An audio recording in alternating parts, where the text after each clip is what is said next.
अंकिता और निकिता एक ही कक्षा में पढ़ा करते थे। इस साल 2 कंपटीशन एग्ज़ाम हुए और दोनों में अंकिता को निकिता से एक अंक ज़्यादा आए और दोनों छात्रवृत्ति अंकिता को मिल गई।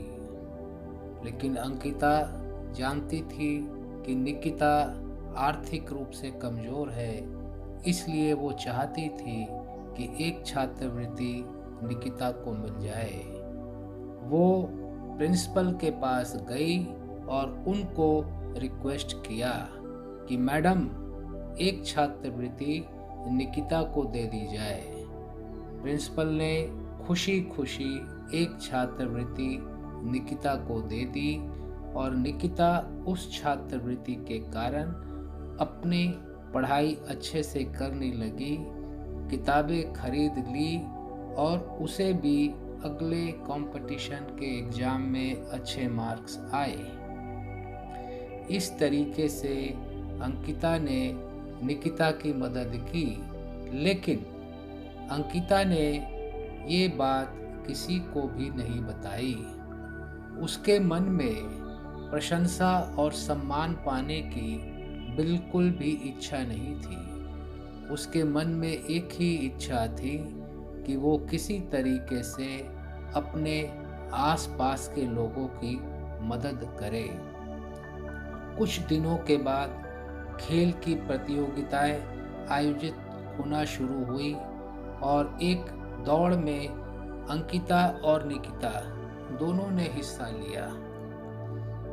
निकिता दौड़ में आगे निकल गई थी और लगभग फिनिश लाइन पर पहुंचने वाली थी।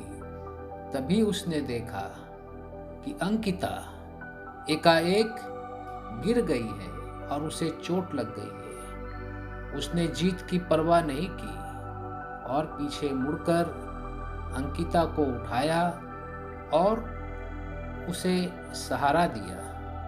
रेफरी ने सीटी बजाई और रेस को रोक दिया। रेस जब दोबारा हुई तो इस बार अंकिता निकिता से आगे निकल गई और अंकिता रेस को जीत गई। लोगों ने निकिता को कहा कि तुमने जीती हुई बाजी को हार में परिवर्तित कर दिया। निकिता ने कहा, मैं हारी नहीं हूँ, मैं जीत गई हूँ, क्योंकि मेरा लक्ष्य पदक पाना नहीं है, मेरा लक्ष्य लोगों की मदद करना है।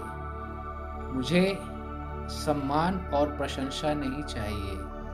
मैं चाहती हूँ कि मैं भी आगे बढ़ूँ और मेरे साथ साथ मेरे आसपास रहने वाले लोग भी आगे बढ़े। इन दोनों बच्चियों की प्रशंसा पूरे स्कूल में होती रही कि देखिए, ये दोनों सम्मान और प्रशंसा के पीछे नहीं जा कर के एक दूसरों की मदद करने के पीछे गए।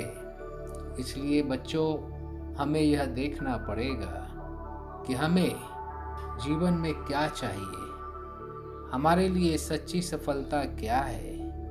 प्रशंसा पाना, सम्मान पाना, या लोगों को आगे बढ़ाना और खुद भी आगे बढ़ना।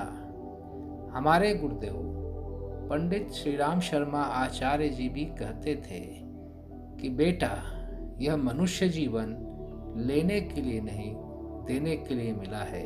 धन्यवाद।